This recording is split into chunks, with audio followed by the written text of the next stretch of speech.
So here I got the 3-day chart, 5-minute candles for RAVE, Rave Restaurant Group. So we see a huge spike. Here we are under 50 cents, ultimately testing $3 and then coming all the way back down and then forming a slight downtrend and bleeding off to about 82 cents end of Friday last week. So I'm watching this for the bounce. We see a little bounce right here, but let's look at the bigger picture at the whole year, see what happened here. So this is a former runner. It actually spiked in the beginning of March when the lockdown started. People started pushing the pizza names and whatnot, and it actually spiked all the way up to here to 180. So here we are, spiking again. But that was only on actually 100. That was only on 3 million shares that day, and here we are with 66.75, so almost 67 million shares traded that day to cause this gap up, which ultimately sold off. As we look, let's look at the 50 days. So after we that gap up, opening at $2, closed at 120, then opened up at 104, closed at 98 cents, opened up at 90. Here we are closing around 82 again. So it's right here on the 50. Move the SMA, but so the question is, when will we see the first green candle in my perspective? So let's go over first of all the catalyst that caused all this, and it's not really a huge one. They literally just dropped a PR saying they hired Darren Wubb to support real estate development and another man for the Pizza Inn franchise support. So they have experience, as we see here, in other restaurant companies, being the director of real estate, and as well as the other guy who also worked for the similar company, Bojangles. So it's not really a PR that necessarily adds anything, but it does say immediately they will help ignite expansion of Pizza Inn and the 230 unit Pie Fives in the Carolinas. So he'll take a lead on the national expansion of the Rave pizza chain. So they're going to expand some. I think that's really what caused the speculation and the hype and the volume. So what's interesting here, let's go over some of the they actually just dropped a 10K, or actually a 10K. So they dropped their yearly report. And here's the press release to make it simple. I mean, here we go. The Pizza Inn has 151 stores. The Pizza Inn International has 38, and the Pizza 5 has 42, right? But the thing is, a lot of people were buying this thinking that the sales were going to increase due to the coronavirus and people are ordering out and whatnot, and delivery food and stuff. But their retail sales has gone down 10% compared to last year. And here they are explaining the COVID pandemic is actually presenting challenges, right? So it hasn't helped them. So I wouldn't call it necessarily a corona play when you really look at the numbers, unless the pizza sales are increasing now into the next earnings report. But that won't be influence the stock price until months. So this is more for me just a price action bounce after that parabolic run and gap up.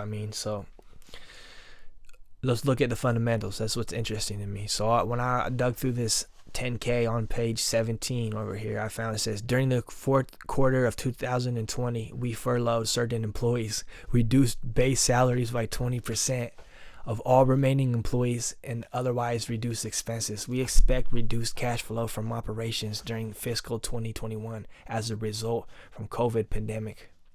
However, management believes the cash on hand combined with the cash from operations proceeds from the government-sponsored loan programs and proceeds from sales of common stock will be sufficient to fund operations for the next 12 months.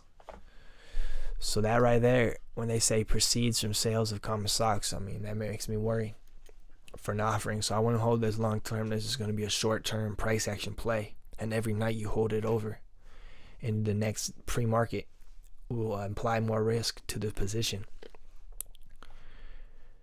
So we already saw that their sales are down 10%. And their 10K is more complex because of the franchises. So it was easier just to go through the press releases on that. So let's look one last thing, let's look at their split history. So since 2010, if you had bought 10,000, you'd be at 4,300 right now. But they haven't done any reverse splits, which is good. But here we are at under $1, which is another good point. If you look at their daily candles and then go to 10 years and put it at $1, you can see just a recent problem where being not compliant, being under the $1. So now let's just look at the price targets from a price action perspective, what I'm looking for next week. So I'm on the 5-day on chart on the 5-minute candle. So here we are. The first real important point to me is the 82. I mean, it broke it a couple times last Friday, but it held it for a lot of the time, even when the shorts were trying to dump it in the day. The 82 was forming support. Underneath it, if 80, 82, I'm just going to consider that because it almost hit. It was testing almost 80 on Friday, but it didn't.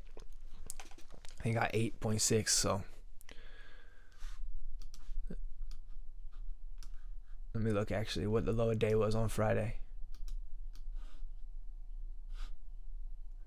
It was 80.23, 0.8023. So 80, we'll call it for support. 82, 80-ish, right?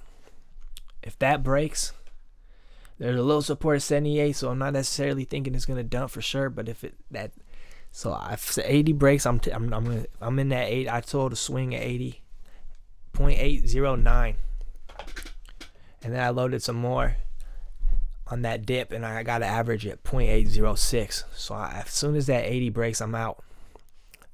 But then I'll be watching to see if that 78 holds, because there is a little bit of a support from this chart. Even though it's so close, though, I'll be hesitant to jump back in, and we'll have to bounce back over 80. So all the way from 82 to 78 is going to be heavy. But if that 78 clearly gets broken out, I won't be looking to. I'll be looking for the low next at 75 cents. That'd be the next one, and the next one after that underneath, if it doesn't hold, I got it on the 120 day. It's gonna be right here at 67 cents. Right here. Underneath that, I'd be looking for 62-ish, a 62-ish bounce if that doesn't hold. But let's say all this does hold. It holds the 80 cents and gets over that 82 cents support resistance level. My first target will definitely be 88 right here. I'll move it. My next one will be right here, 92 cents.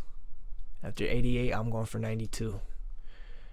After 92, I'm going for 98 right here. Then I'm going for 103 afterwards right here. Then I'm going 110. And then my next price target will be 120. After that, it would be right here at 135. And then I'd use the psychological barrier 150 next. Plus a little bit of tops right here on this wick. After that, you'd be good to about 175, 180. But let's not get too ahead of ourselves. I'm thinking more realistically a bounce to maybe around like it did over here. It did the 130. Did it to 120 there. And then 112. So probably the 110. Thinking it'd bounce to the 110 if we could get over the 1 would be my realistic place, so I'd be happy with from an 80 cents average. I want to probably even get it to that much more likely sell on the 98 before it dumps under the can't break the 1. So next week I'm looking for the 98 cents target after the 92 first, where I'll put my stop loss and not let it fall underneath me. And then the very first target will be the price target will be the 88 cents.